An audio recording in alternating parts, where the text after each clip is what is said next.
Survivors, worthy rabbis, Your Excellencies, fellow Canadians, last year on this solemn occasion, the Prime Minister spoke of the Holocaust as a genocide so premeditated and grotesque in design, so monstrous and barbaric in scale, and so systematic and efficient in execution, that it stands alone in the annals of human evil. These words are true. But we must acknowledge that words can neither summarize this evil nor plumb its depths. And so, at times like these, we must fall silent.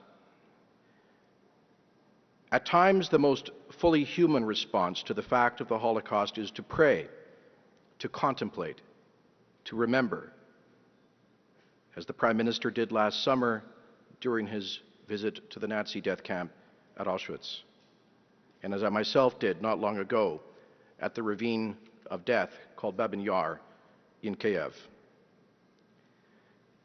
When speaking of the Holocaust and the history of hatred that made it possible, truly words fail us, but use them we must. Not only because the power of language is part of what it is to be human, but because that power can be abused to the most devastating effect. Just as it is through words that we make our laws, pass on our faith, and express our highest sentiments, so it is through words that we can also lie, vilify, and incite. Words can be used to harass and to intimidate. They can be used to portray facts as myths. And as the sad history of anti-Semitism teaches us, words can be used quite literally to dehumanize. C'est avec les mots que nous faisons nos lois, que nous transmettons nos croyances et que nous exprimons nos sentiments les plus nobles. Mais c'est aussi avec les mots que l'on ment, que l'on calomnie et que l'on incite. Les mots peuvent servir à harceler et à intimider. Ils peuvent servir à faire passer des faits pour des mythes. When these things happen, silence is not a moral option. Because, as Elie Wiesel taught us, silence encourages the tormentor, never the tormented. Neutrality helps the oppressor, never the victim. So when the ancient and pernicious hatred for the Jewish people is manifest in our own day and even in our own country, we must take sides. We must speak out. We must not be neutral. Donc, quand la haine ancienne et pernicieuse envers les Juifs se manifeste de nos jours et dans notre propre pays, il faut prendre parti. Nous ne devons pas rester neutres. We must join international efforts to commemorate, to research, and to educate on the Holocaust. We must acknowledge our own country's sad history of anti-Semitism. We must refuse to tolerate the abuse of international forums and even academic institutions to make a scapegoat of the Jewish homeland.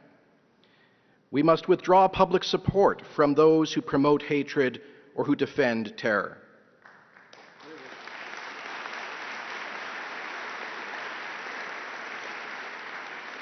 When the specter of anti-Semitism rises, we may feel a sickening, wearing sense of futility.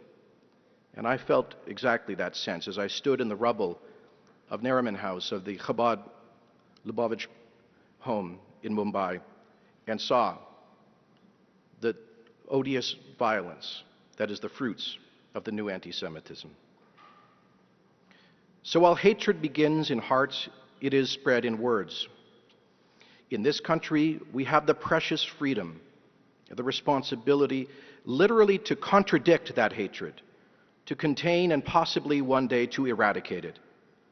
This freedom gives us hope, and that hope is renewed in commemorations such as this. Cette liberté nous donne de l'espoir. Cet espoir est ravivé par des cérémonies comme celle d'aujourd'hui. Our hope is renewed not only in the continuing struggle against anti-Semitism, It is renewed also in our efforts to protect the dignity of all people, to promote a true and lasting understanding of human rights, because either every human life has inalienable dignity and is worthy of respect, or all human lives are vulnerable to arbitrary power.